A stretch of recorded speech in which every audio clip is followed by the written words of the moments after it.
இலங்கையில் இன்றைக்கு பரபரப்பா 3 கைதுகள் இடம்பெற்றிருக்குது.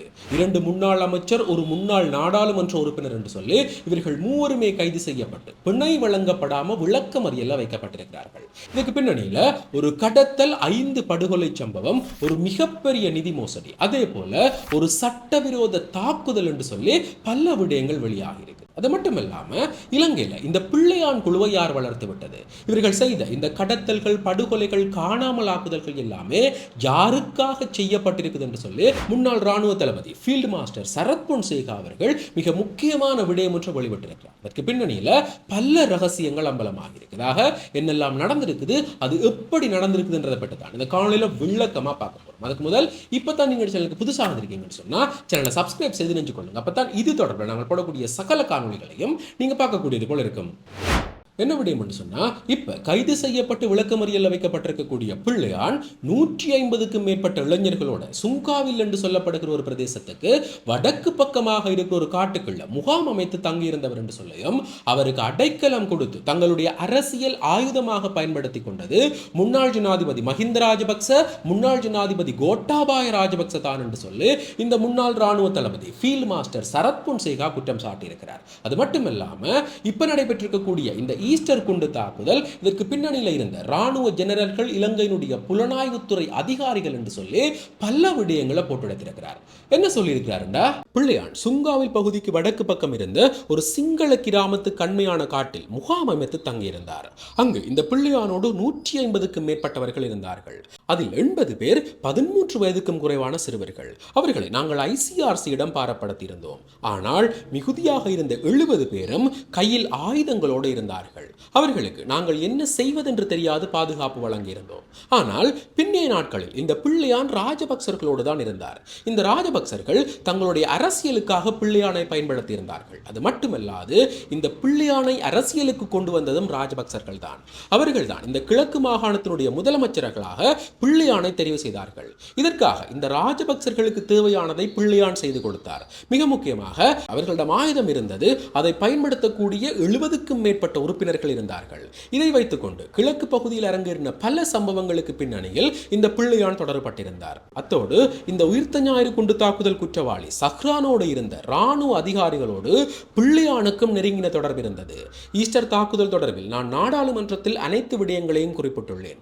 இப்போது அவற்றை சொல்வதென்றால் எனக்கு எதிராக வழக்கு தொடுப்பார்கள். அதற்காக நான் இதில் பெயர் விவரங்களை குறிப்பிடப் போவதில்லை. இருந்தாலும் இந்த ஈஸ்டர் தாக்குதலுக்கு பின்னணியில் மிக பெரிய ஒரு சூழ்ச்சி நடந்திருக்குது என்றுதான் மறுக்க முடியாத ஒரு உண்மை. புலனாய்வுத்துறையினுடைய பிரபலமானவர்கள் இதில் சம்பந்தப்பட்டிருக்கிறார்கள். ராணுவத்தில் உள்ள ஜெனரல்கள் இதில் சம்பந்தப்பட்டிருக்கிறார்கள். இவர்கள் அனைவரும் தான் இந்த சஹ்ரானையும் உருவாக்கினார்கள். அவர்களுடைய ஆயுத இயக்கத்தையும் வளர்த்து விட்டிருந்தார்கள். இந்த சஹ்ரானுக்கு சம்பளம் கொடுப்பதிலிருந்து அந்த இயக்கத்துக்கு தேவையான சகல நடவடிக்கையும் இந்த அதிகாரிகளை முன்னெடுத்திருந்தார்கள்.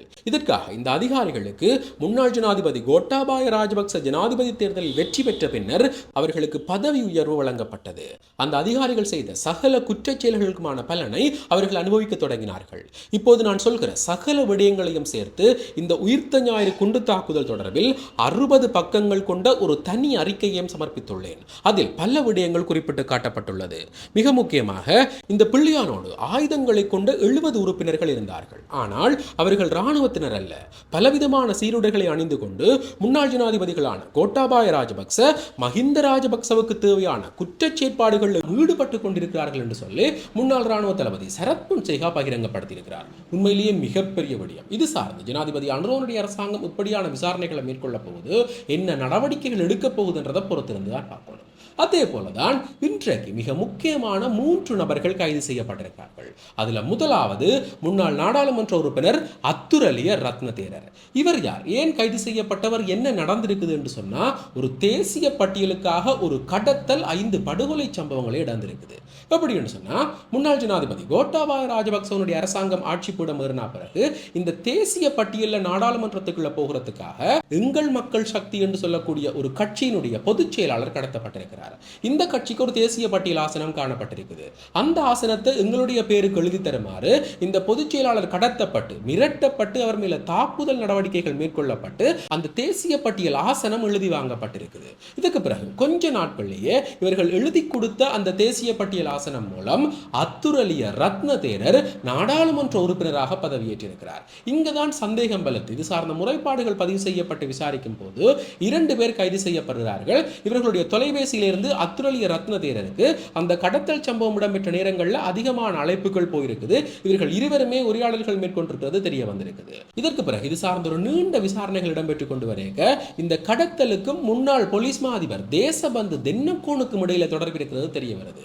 இங்குதான் இது ஒரு மிகப்பெரிய விடயமாக மாறுது. என்னன்னு சொன்னா இலங்கையினுடைய உயர் அதிகாரத்தில் இருக்கக்கூடிய ஒரு நபருக்கும் இதுக்கு இடையில தொடர்பு இருக்கிறதுன்றதால இந்த குற்றச்சாட்டுக்கு பின்னணியில மிக முக்கியமான நபர்கள் தொடர்பு பட்டிருக்கலாம் என்று சொல்லி விசாரிக்கப்படுது.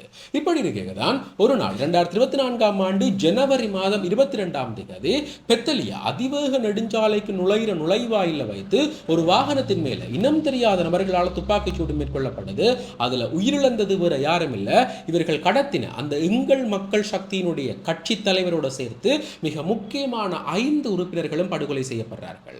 இதற்கு பிறகு இது சார்ந்த விசாரணைகள் எல்லாமே இடம்பெற்று இன்றைக்கு இந்த அத்துரலிய ரத்ன தேரர் கைது செய்யப்பட்டிருக்கிறார். இவருக்கு பிணை மறுக்கப்பட்டு வருகிற செப்டம்பர் மாதம் 12ஆம் தேதி வரை விளக்கமறியலில் வைக்கப்பட்டிருக்கிறார். அதே போலதான் இன்றைக்கு கைது செய்யப்பட்டிருக்கக்கூடிய 2வது நபர் முன்னாள் அமைச்சர் ராஜித சேனாரத்ன அவர்கள். கிட்டத்தட்ட 2 மாதங்களுக்கு மேல தலைமறைவாக இருந்திருக்கக்கூடிய இந்த முன்னாள் அமைச்சர் இன்றைக்கு நீதிமன்றத்தில் முன்னிலையாக இருந்த நேரத்தில் இவர் கைது செய்யப்பட்டு விளக்கமறியலில் வைக்கப்பட்டிருக்கிறார். என்ன நடந்திருக்கு சொன்னா இவர் இந்த மீன்பிடி அமைச்சராக இருந்த காலகட்டத்தில் கிரிந்த துறைமுகத்தில் இந்த மணல் அகழ்ற செயற்பாட்டை ஒரு கொரிய நிறுவனத்துக்கு கொடுத்து அதுல இருந்து 2.69 மில்லியன் ரூபாய்களுக்கு மேல மோசடி செய்திருக்கிறார். இந்த விடயம் வெளியில வந்து இது சார்ந்த விசாரணைகள் இடம்பெறும் போது இந்த ராஜித சேனாரத்னவுக்கு எதிராக பல ஆதாரங்கள் கிடைக்கப்பட்டிருக்குது. இதன் பிரகாரம் நீதிமன்றத்தில் இருந்து இவருக்கு பிடியாணை பிறப்பிக்கப்பட்டதன் பிற்பாடு இவர் கிட்டத்தட்ட 2 மாதங்களுக்கு மேலாக தலைமறைவாக இருந்தவர். இவரால் இந்த பிடியாணையை ரத்து செய்யுமாறு ஒரு மனு போடப்பட்டது. ஆனா நீதிமன்றத்தால் அந்த மனு நிராகரிக்கப்பட்டது. இப்படி இருக்க இன்றைக்கு வெள்ளிக்கிழமை அவராகவே முன்வந்து நீதிமன்றத்தில் சரணடைஞ்சிருக்கிறார். இங்கேயும் பிணை மறு கோணப்பட்டது. ஆனா இப்ப இந்த பிணை நிராகரிக்கப்பட்டு அவர் விளக்கமறியலில் வைக்கப்பட்டிருக்கிறார். அதே போலதான் இன்றைக்கு முன்னாள் அமைச்சர் நிமல் லான்சவும் கைது செய்யப்பட்டிருக்கிறார். என்ன நடந்திருக்குன்னு சொன்னா 2006ஆம் ஆண்டு முன்னாள் ஜனாதிபதி மஹிந்த ராஜபக்சவனுடைய ஆட்சி காலத்தில் அங்கு ஒரு மிகப்பெரிய மக்கள் போராட்டம் இடம்பெற்றிருக்குது. இந்த போராட்டத்தில் இவர்கள் ஒரு மக்கள் கூட்டத்தை கூடிக்கொண்டு ஒரு மிகப்பெரிய வன்முறை சம்பவம், அதாவது சட்டவிரோதமான ஒரு தாக்குதல் சம்பவத்தில் ஈடுபட்டதாக இவர் மேல குற்றம் சாட்டப்பட்டிருக்குது.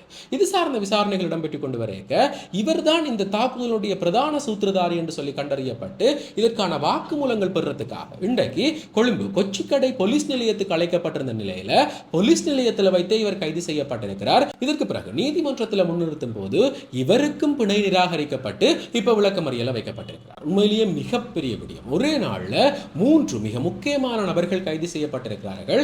எந்த விதமான அரசியல் பின்புலமும் இல்லாம எந்த விதமான பாரபட்சமும் இல்லாம இப்படியான கைதுகள் இடம்பெறுறதுன்றது உண்மையிலேயே வரவேற்க வேண்டிய விடயம். அதே போலதான் இலங்கையினுடைய முன்னாள் ஜனாதிபதி நிதி மோசடி குற்றம் சாட்டப்பட்டிருக்கக்கூடிய இந்த ரணில் விக்ரமசிங்க அவர்கள் இன்றைக்கு மருத்துவமனையில இருந்து வீடு திரும்பி இருக்கிறார். இது இன்றைக்கு மிகப்பெரிய பரபரப்பான ஒரு பேசுபொருளா மாறி இருக்குது. என்னன்னு சொன்னா இப்ப 2 நாட்களுக்கு முன்னுக்கு தான் அவருக்கு அவசரமான ஒரு சத்திர சிகிச்சை செய்யணும், இல்லாட்டிக்கு உயிரிழப்பு ஏற்பட வாய்ப்பு இருக்குது. அது மட்டுமல்லாம இதயத்தில் அடைப்பு இருக்குது, அதுல ஒரு குழாய் முற்றிலுமாக அடைப்பட்டிருக்குது. அதே போல மிகப்பெரிய பிரச்சனைகள் எல்லாமே பட்டியலிடப்பட்டது. இது எல்லாமே நீதிமன்றத்தில் சமர்ப்படுத்தப்பட்டு தான் அவருக்கு பிணை வழங்கப்பட்டிருந்தது. இப்படிப்பட்ட நிலையில இன்றைக்கு அவர் அதிதீவிர சத்திர சிகிச்சை பிரிவில் இருந்து சாதாரண நோயாளர் பிரிவுக்கு மாற்றப்பட்டிருந்தவர். இதற்கு பிறகு இன்றைக்கு மாலையில அவர் வைத்தியசாலையிலிருந்து வீடு திரும்பி இருக்கிறார். இது இன்றைக்கு ஊடகங்கள்ல மிக பரவலாக பேசப்பட்டு கொண்டிருக்குது. ஒரு முன்னாள் ஜனாதிபதி கைது செய்யப்பட்ட உடனேயே அவருக்கு மிகப்பெரிய வருத்தங்கள் எல்லாம் வருது. ஆனா பிணை வழங்கப்பட்ட உடனே அவர் எந்த விதமான அறிகுறிகளும் இல்லாம மீள வீடு திரும்பி இருக்கிறார். இது எப்படி சாத்தியம்? இதுவே ஒரு சாதாரண மனிதனுக்கென்றா சட்டம் இப்படி நடந்து கொள்ளுமா என்று சொல்லி பலதரப்பட்ட விமர்சனங்கள் இன்றைக்கு சமூக வலைத்தளங்களில் முன்வைக்கப்படுது. இது பற்றி நீங்கள் என்ன நினைக்கிறீர்கள்? இந்த ரணில் விக்ரமசிங்கவனுடைய கைது, அவருக்கு வழங்கப்பட்டிருக்கக்கூடிய பிணை, இன்றைக்கு அவர் வீட்டை சென்றிருக்கக்கூடிய விடயத்தை பற்றி உங்களுடைய கருத்துக்கள் என்னன்றதை மறக்காம கமெண்ட்ஸ்ல சொல்லுங்க. இதே போல மேலும் ஒரு முக்கியமான பிரயோசனமான தகவலோட இன்னும் ஒரு காணொளியில் சந்திக்கிறேன். நன்றி.